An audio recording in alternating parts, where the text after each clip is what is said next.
Hoy, kayong dalawa, bilis-bilisan yung paggagapas dyan. May gagawin pa kayo sa loob.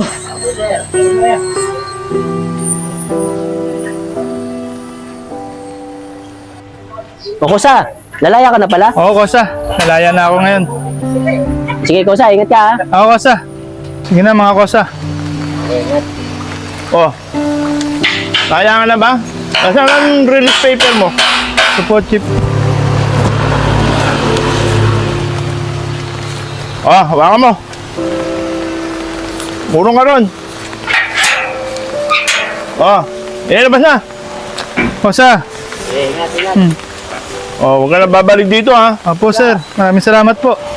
Sige. Malaya na rin. Papangako ko sa sarili ko na magbabago na ako. Dahil binigyan pa ako ng isang pagkakataon para makalaya.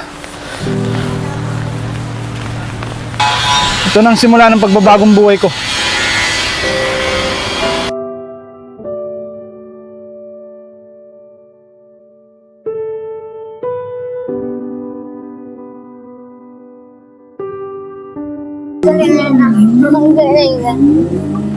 Wala pa rin pagbabago ah. Kumusta na kayang bahay ko?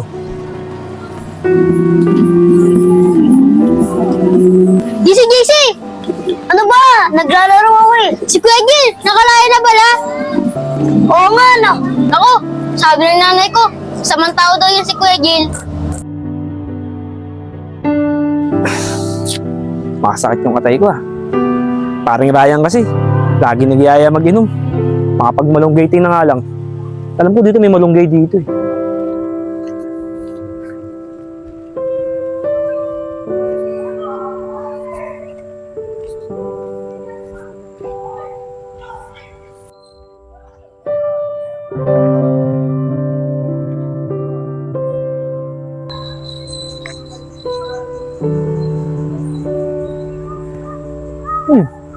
Ang may sumusunod sa akin.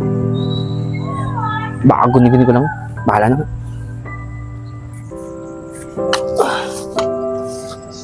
Malunggay. Nakuha na ako.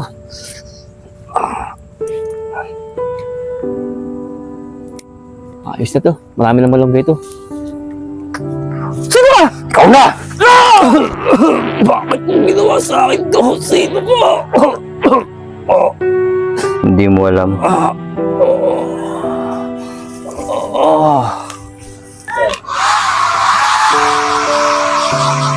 Oh, sis, okay na. Aba, ingatan mo naman yung buhok mo. Pangilang ribang ko na kaya sa'yo. Sa bagay, yung asawa mo, mayaman, nagpapadala sa'yo. Oo nga, sistaret. Namimiss ko na nga yung asawa ko. Uwi na yun. Kaya nga nagpapariban ako. Nagpapaganda na naman ako eh. Yan tayo eh, na-miss. Ano ba yung na-miss mo sa kanya? Ikaw talaga. O sige, bayaran mo na ako at meron pa akong customer sa kabila. Ay, teka lang, sistaret. Wala pala yung pera ko dito. Rosalie, anak, abot mo nga yung pitaka ko saglit. Sige po, Nay. Wait lang po. Okay na, at babayaran ko si Arisha. Ito na po, Nay.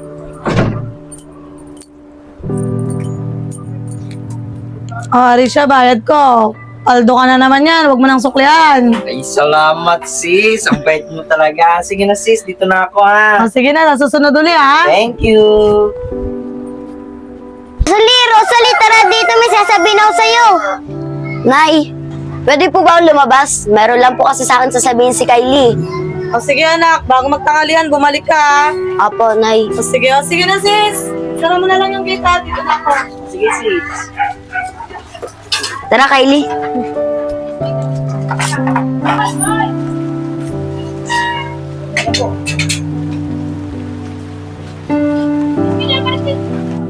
Kylie, ano mong sasabihin mo sa akin? Doon na yan sa bahay, baka maabutan pa tayo ng ulan eh. Sige Kylie, tara. Ay, ano ba yan? Nabutan pa ako ng ulan. Paano ko yung gagawin ko? Ay, oo nga pala. Malapit na nga rin pala ako dito. Kay Angel, kaya muna unahin ko para makairam ko ng payong. Tama. Sige nga. Kylie, saan ka galing? Naulan na. Saan ka pa pumupunta? Kila Rosalie lang po, ate. May pag-uusapan po kasi kami. O, Ate Angel, kala ko po ba magpapariban kayo kay Arisha? Kakatapos niya lang po kasi magpariban kay nanay eh. Pero parang pauwi na po si Arisha. Ah, ganun ba, Rosalie? Baka may uunahin pa sang customer.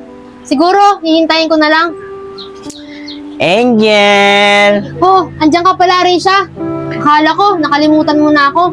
Ay nako, muntik na. Naalala ko kasi, malapit ka na nga pala rito. Kaya inuna rin kita kasi manghiram ako ng payong. Lumalakas kasi yung ulan eh. O sige na, umpisahan ko na para matapos din tayo ng maaga. Marami pa akong customer eh. Dito ka na lang.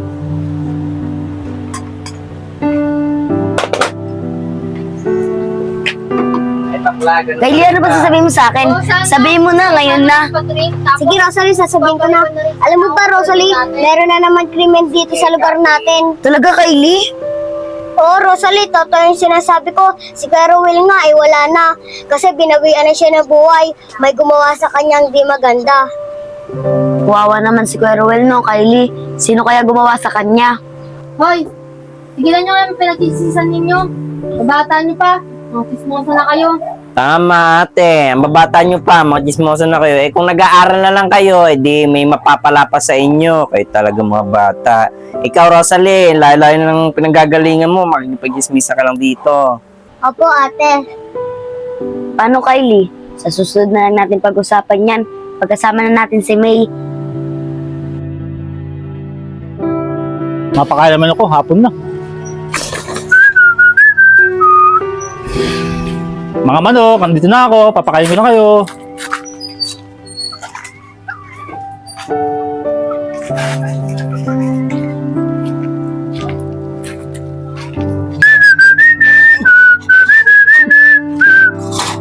Oras mo na.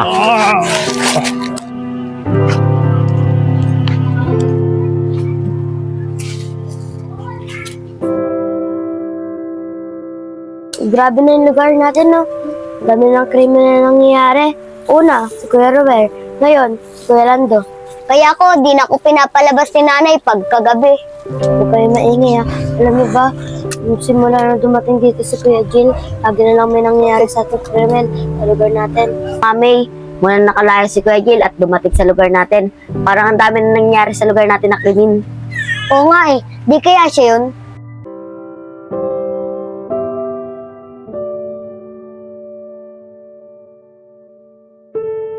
So kaya nang nangyayari sa lugar namin. Hindi isa-isa kami, mga kaibigan ko. Alaman kayo ni bakla na kami gumawa nung kapatid niya. Pero hindi. Walang alakas sa loob yun dahil bakla yun. Si Jill pa pwede mangyari dahil bagong lahi sa kulungan yun. Pero anong dahilan? Dapat makalis na ako sa lugar na to. Kailangan ko ng bilisan. Baka ako pa isunod nila. Hindi ka na makakatakas.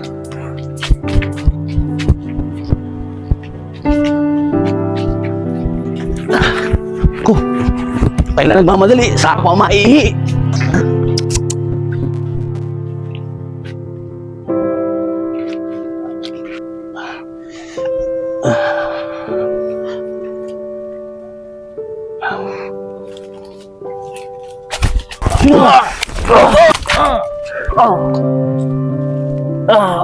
Sino ka? Bakit kasi kailangan ako pa makita ng lalaki to? Wala alam ng kasalanan. Kailangan ko makalis dito. Hindi ako na bumalik sa kulungan. Kailangan ko makatakas. Sir, yun po siya, mukhang tatakas. Tara, bulin natin! Bulin natin!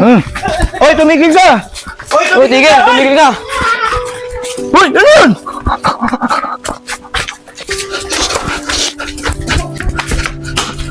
Hoy, tumigil ka! Tumigil ka! O, tama ba? Hoy, tigil niya! Tama na! Tama na! Ayaw ka na dyan! Wala po ako sa kalan! Ano magkaila? May nagturo na yun! Tanod, pasasama yan! Wala po kasalanan! Tara, Tanod, dalhin sa presinto. Doon ka magpaliwanag sa presinto. O bakit? Sino ka naman? Wala siyang kasalanan. Kung ang gumawa ng lahat ng yun. Ben, ng oras na. Tagal naman ni Paliwan bumihalak. Pinapunta-punta pa tayo dito, tapos tagal-tagal naman pala. Oo nga, lamok-lamok pa dito. Saan kayo pumunta yun? Tagal naman nun. Oy mga pre, pasensya na kayo ah. Pabili na ako sa mga bata ng pulutan natin. Pero huwag kayong maglala. surprise ako sa inyo. Eto, JD. Yun, no? Wow! Ayos! Ayos ka, pare-pare. Pagpapainom ko, swabe. Ayos na ayos. Rawi. Ayos. Ah, kuya, nandiyan po ba si Rawi? Pare, note yung inanap yung anak mo. Di ba, pare-pare, yung kapatid na Risha yan? Yung bakla. Pare-pare yan. Yung anak mo, pare-pare yan. Ingatan mo. Baka mahawalan ka bakla yan, pare-pare yan. Di ba, pare-pare? Ay, ikaw. Pag umatawag-tawag yung anak ko. Dahil may mga lahi kayo. Bakla. Ha? Baka maawa pa yung anak ko sa inyo. Ano po ba problema nyo? Hindi lang po kayo inaan ng kapatid ko. Kahit bakla po yung kapatid ko, lumalaban po kami ng patas. Pare-pare yan. Mukhang matapang ah. Mukhang papalag ah. Lalaki, pre. Pumapalag eh. Pare, grabe ka naman. Pati bata, pinapatulan mo ba? Pre, sumasagot eh. Nabigla ako, pre. Ay, bata. Mauna yan, bata. Ay, Teka lang. Hindi na gumagalaw yun ah. Pare Lando. Hindi na gumagalaw yun pare ah. Ako na po mo, pare. Tingnan nga, pare, ano? Bata! Hindi na gumagalaw eh. Pare, gagawin natin dito. Pre, kami eh. Dito, pre, anak ko. Pre! Nandiyan na kayo, pre. Hindi ko taga alam kung anong gagawin natin. Nabigla lang ako, pre. Wala naman siguro nakita sa atin, pare. Dahil nga sa bakante notes to, habang wala pang nakakita sa atin. Tingnan mo, kung may tao sa labas, Will. Sige, dito ako. Tinukot ako.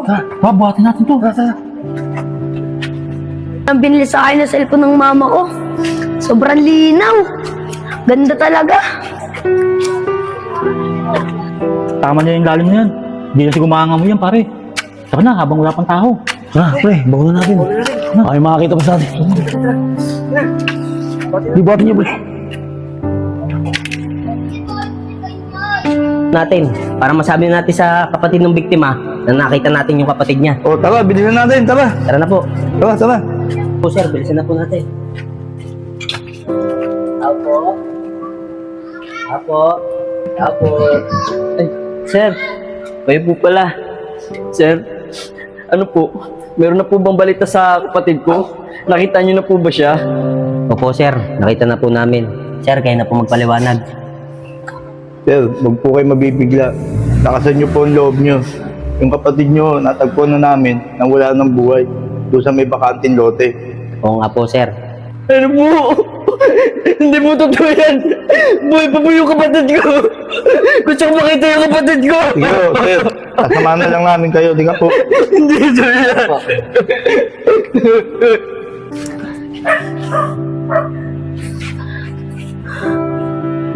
Ang gagawin ko na ito. Baka pag nagsumbong naman ako sa pulis, madamay pa ako sa mga pamilya ko.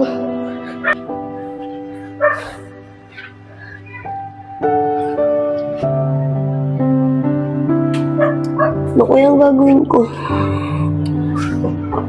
Alam ko na. Sisend ko na lang to sa kanya. Hindi na lang ako magpapakilala.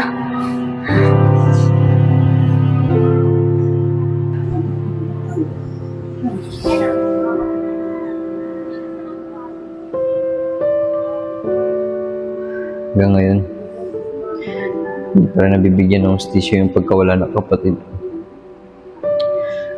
At di pa rin nahanap ng mga pulis kung sino ang gumawa sa kanya.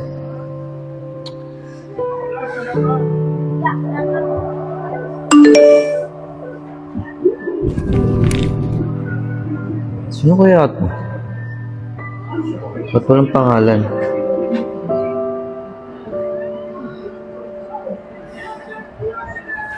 Ano to? Kapatid ko. Bakit nagawa niya sa kapatid ko to? Lando. Ruel. At Ryan. Mawala kayong puso. Pagbabayaran yung tatlo. Ginawa niyo sa kapatid ko. Dahil buhay ng kapatid ko ang kinuha niyo. Buhay din na magiging kabayaran niyo.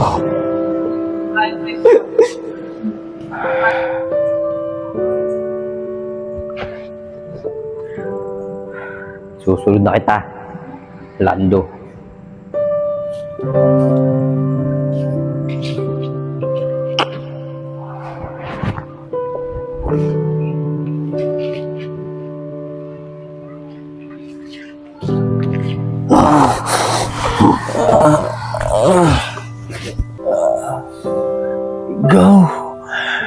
Ikaw pala mamatay sa mga kasama ko. Tama lang sa kanila yun. Dahil buhay ng kapatid ko ang kinuha nila. Kaya dapat buhay din ang kapalit. Hulihin nyo na ako. Tapos ko na sila.